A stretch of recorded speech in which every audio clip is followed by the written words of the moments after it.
Indian Ocean, March 2011, 240 nautical miles east of Mogadishu.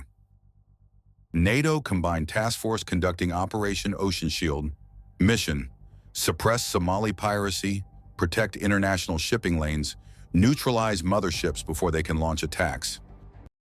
HMCS Charlottetown, Halifax-class frigate, Canadian Navy, receives satellite intelligence update at 0830 hours. Suspicious dhow detected 67 nautical miles northeast.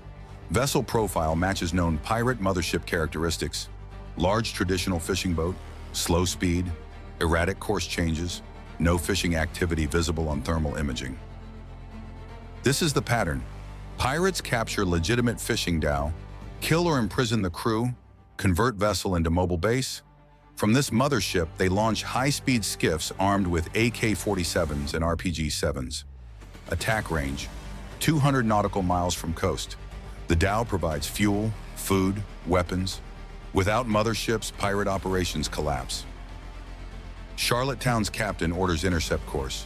Speed, 25 knots. Time to visual contact, 2 hours, 40 minutes. Intelligence officer briefs the tactical situation. This particular dhow has been tracked for 6 days. Satellite imagery shows it launched 3 skiffs 72 hours ago. Those skiffs attacked merchant vessel MV Rosalia d'Amato, Italian flag cargo ship. Attack failed. Skiffs returned to mothership. Since then, dhow has been moving slowly northeast toward shipping lanes. But here's the problem. Visual confirmation shows approximately 15-20 people aboard. From satellite thermal imaging, impossible to determine if they're pirates or legitimate fishermen. The dhow flies no flag, no AIS transponder, no radio communication. But none of that is definitive proof of piracy. Rules of engagement are explicit. NATO forces cannot engage unless hostile intent is demonstrated. Presence of weapons is not sufficient. Many legitimate fishing vessels in Somali waters carry weapons for self-defense against pirates.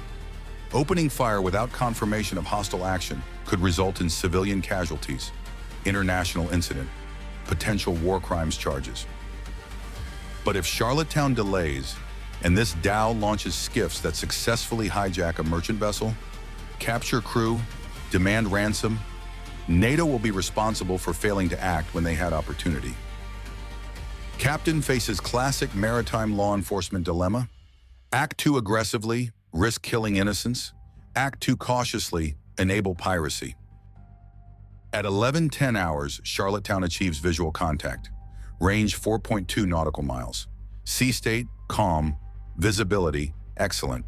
The dhow is clearly visible through optics. Vessel is approximately 60 feet long.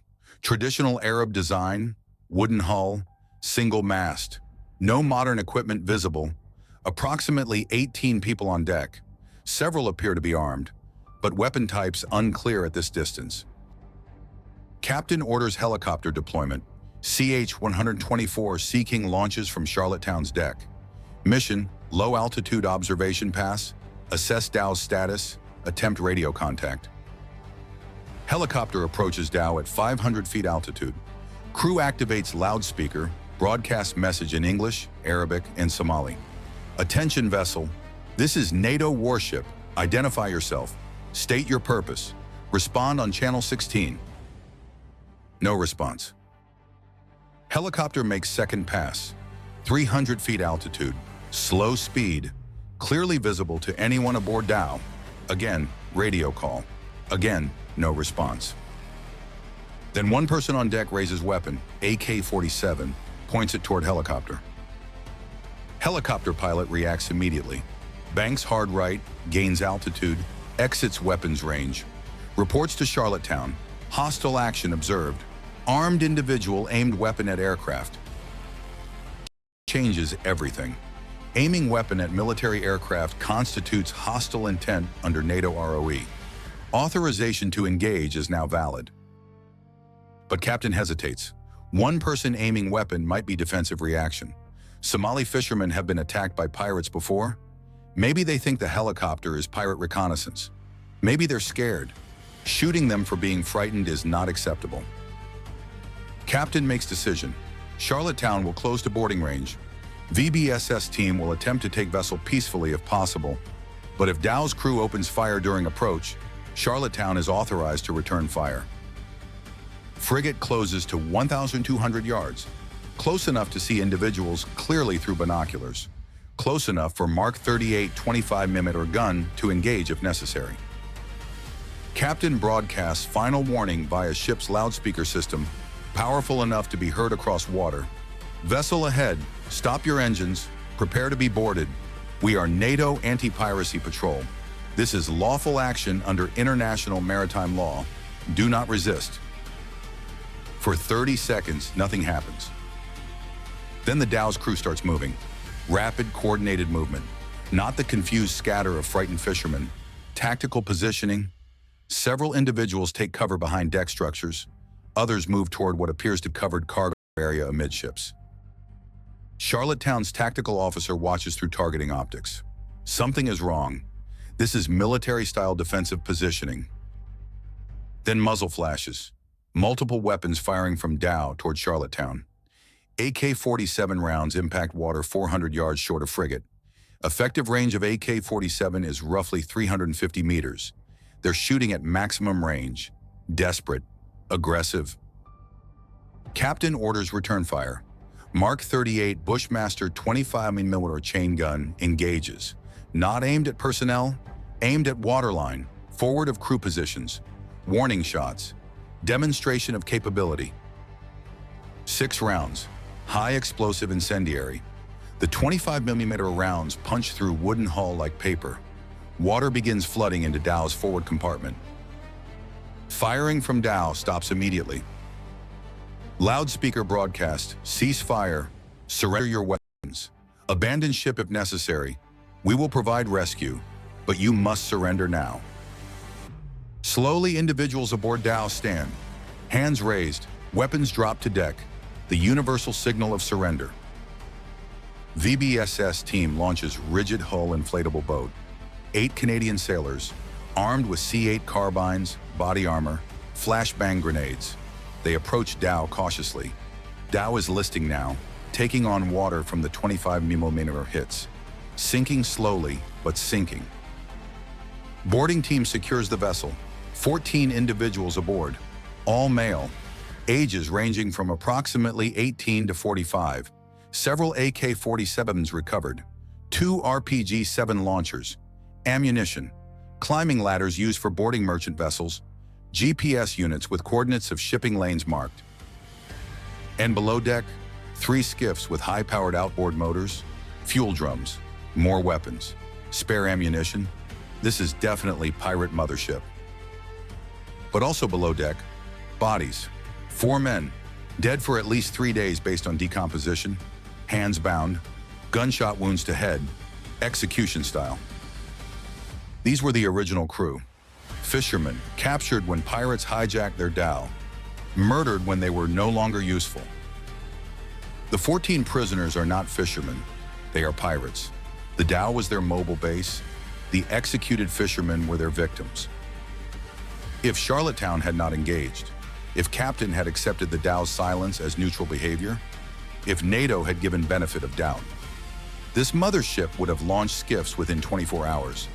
Another merchant vessel would have been attacked, another crew taken hostage, another multi-million-dollar ransom demanded.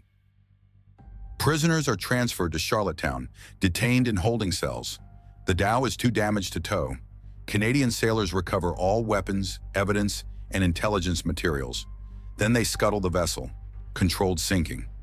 Dhow slips beneath surface within 20 minutes. NATO legal officers review the engagement. Conclusion: justified use of force. Hostile action was clearly demonstrated when dhow's crew fired on helicopter and frigate. Discovery of executed fishermen confirms pirate status. No violations of ROE. But the operation reveals broader problem with mothership interdiction. Positive identification is nearly impossible until pirates demonstrate hostile intent. By that time, engagement is inevitable. There is no peaceful solution when motherships operate by murdering legitimate fishermen and stealing their vessels. Intelligence analysis of recovered GPS units and communications equipment leads to identification of 3 additional motherships operating in same area. Within 2 weeks, NATO forces intercept and disable all 3. Total pirates captured, 47. Total skiffs destroyed, 11. Estimated prevented attacks, 15-20. But the human cost remains. 4 fishermen executed. Their families in Somalia never learn what happened. Their bodies rest in a sunken dhow somewhere in Indian Ocean. No graves, no closure. This is the reality of anti-piracy operations. Not clean victories, not heroic rescues, complicated, messy situations where identifying enemy requires waiting until they've already killed. Operation Ocean Shield continued until 2016. NATO vessels interdicted dozens of motherships, arrested hundreds of pirates, disrupted pirate supply chains, made Somali piracy significantly less profitable and more dangerous. Piracy in Gulf of Aden and Indian Ocean declined by 90% between 2011 and 2015, not because pirates reformed, because motherships were hunted down systematically. Without mobile bases, pirates cannot operate far from coast. Without range, they cannot reach lucrative shipping lanes. But every mothership interdiction carries same question. Is this dhow fishing vessel or pirate base? Are those men fishermen or criminals? And by the time you know for certain, someone is already shooting. HMCS Charlottetown's captain made the right call. Tactical patience, attempt communication, give opportunity to surrender. Only engage when hostile action demonstrated. But those 4 executed fishermen haunt the decision calculus. What if Charlottetown had been more aggressive earlier? What if NATO had intercepted this dhow before pirates murdered the crew? There are no good answers, only hard choices. And the ocean keeps its secrets.